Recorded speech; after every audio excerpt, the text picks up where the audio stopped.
Jangan lupa like, comment, and subscribe channel YouTube TVRI Bengkulu dan nyalakan lonceng notifikasinya.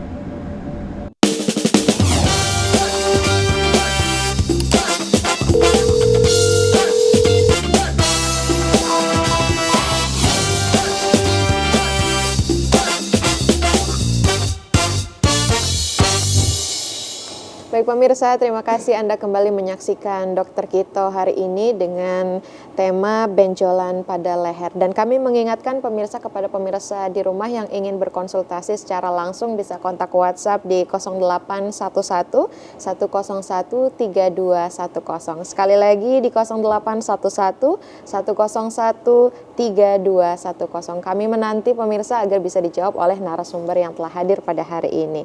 Baiklah, kita lanjut ke pemaparan materi yang akan disampaikan oleh Dokter Putri terkait dengan limfadenopati ya tadi dokter. Bisa disebabkan oleh apa itu dokter? Kalau gondongan kan disebabkan oleh virus, sedangkan limfadenopati ini disebabkan oleh apa? Ya, kalau limfadenopati itu sebenarnya sebutan kita untuk benjolan pada kelenjar getah bening ya, secara general atau secara umum. Nanti kita kita sebagai dokter nanti akan mencari tahu lebih lanjut sebenarnya benjolannya ini asal mulanya dari mana. Bisa dari infeksi ya, contohnya seperti misalnya benjolan karena ada infeksi tuberkulosis, itu juga bisa. Berarti disebabkan karena bakteri TB, bakteri TBC gitu, itu juga bisa. Atau mungkin limfadenopati yang disebabkan karena keganasan, itu juga bisa. Jadi nanti akan digali lebih lanjut, kayak kita lakukan wawancara dulu kepada pasiennya sebenarnya pemicu awalnya itu apa, apakah ada demam atau enggak, ada gejala sistemik lainnya atau enggak. Nanti setelah mengerucut baru kita bisa kasih tahu, oh ternyata ini penyebabnya karena bakteri, oh ini mungkin ada curiga keganasan dan lain-lain. Artinya banyak kemungkinan ya, yang terjadi ya dokter ya. Baik, kita lanjutkan ke materi dokter.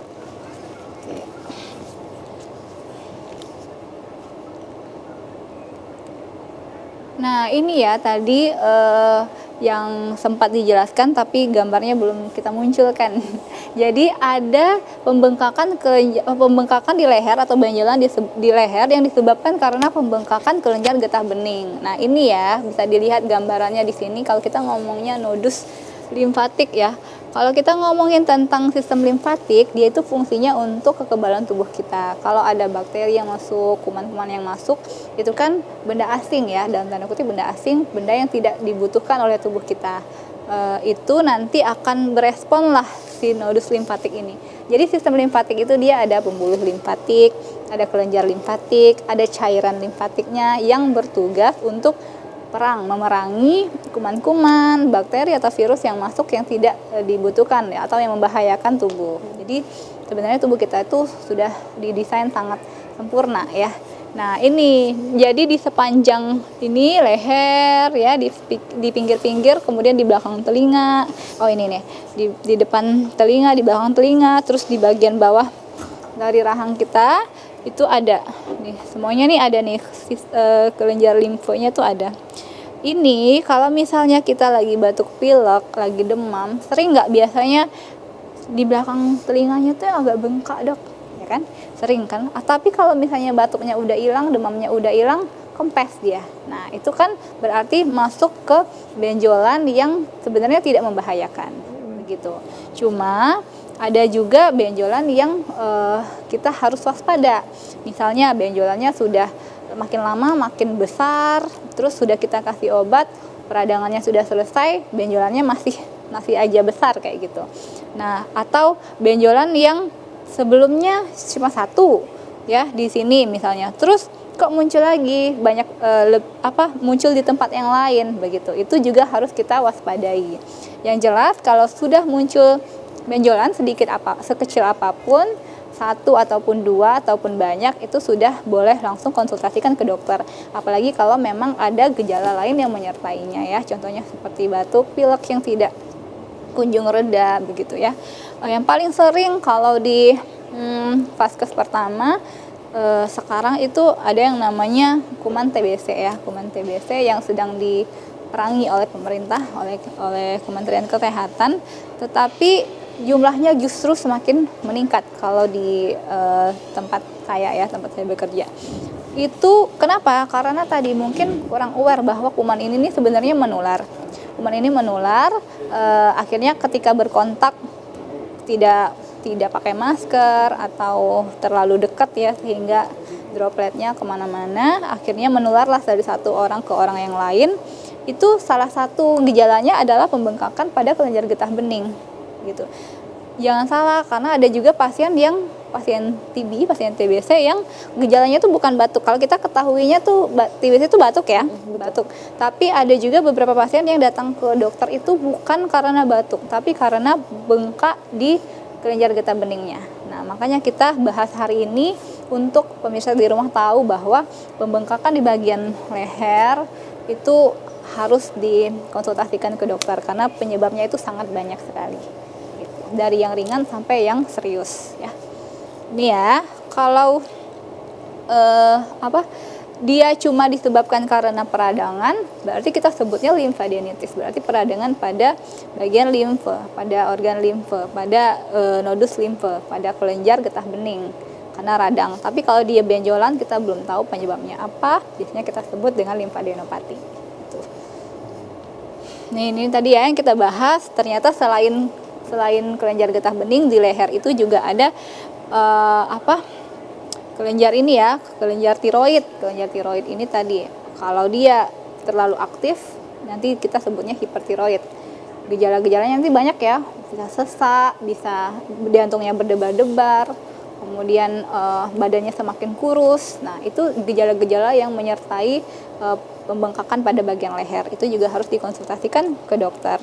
Atau ada juga keadaan tiroid yang dia tidak aktif atau tidak ya, hipotiroid ya, kita ngomongnya hipotiroid ketika hormon tiroidnya itu berkurang. Itu juga bisa menyebabkan keluhan-keluhan seperti badannya semakin besar kayak gitu, kemudian mudah lelah, mudah capek. Nah, akhirnya apa? Akhirnya ketika ada benjolan di leher, kita juga harus cari tahu lagi anamnesis ya, wawancara medis. Sebenarnya keluhannya ini ada yang menyertai atau enggak sih, atau cuma benjolan aja.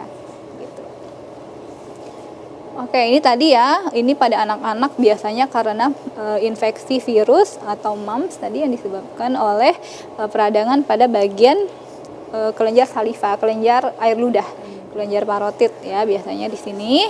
Nah, kalau yang ini, kalau virus kita biasanya obati dengan antipiretik aja, obat demam, kemudian istirahat cukup, minum air putih, itu sudah cukup ya. Karena dia virus, dia bisa self-limiting, dia bisa stop sendiri. Untuk menginfeksi manusia itu dia bisa berhenti sendiri, begitu. Cukup dengan istirahat dan makan yang bergizi.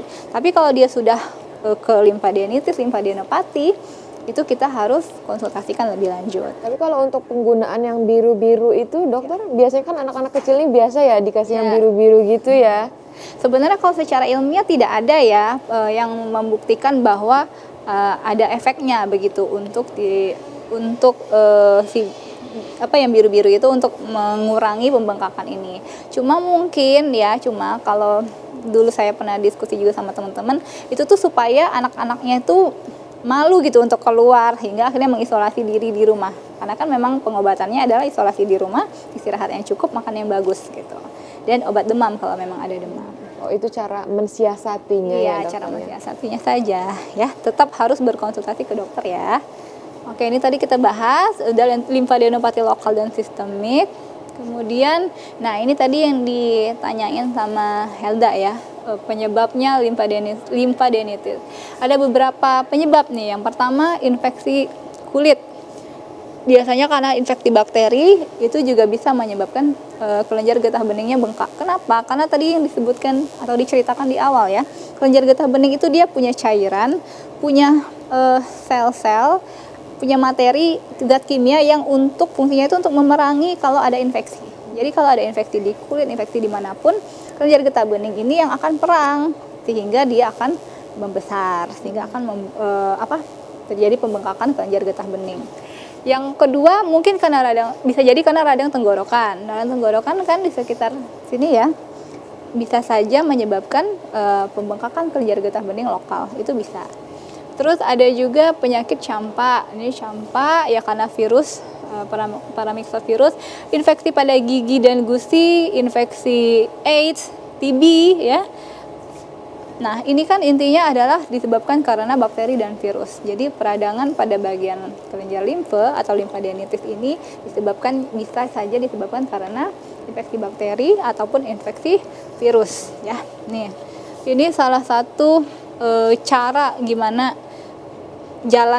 kita tuh bisa terkena infeksi ya. Misalnya nih ada orang terkena penyakit TBC, terus dia batuk dekat dengan kita ya, kita tidak menjaga jarak, nggak pakai masker juga, kita sama-sama ngomong, sama-sama buka mulut, terhirup lah sama orang yang lain, itu bisa saja terinfeksi, akhirnya menular dari satu. Artinya memang penggunaan masker itu tidak hanya pada saat COVID saja Iya. ya dokter ya, pembelajarannya juga berkelanjutan untuk hari sekali. ini. Baik, sebelum kita lanjutkan pemirsa, kita harus jeda terlebih dahulu. Dokter jangan kemana-mana, pemirsa tetap saksikan dokter kita.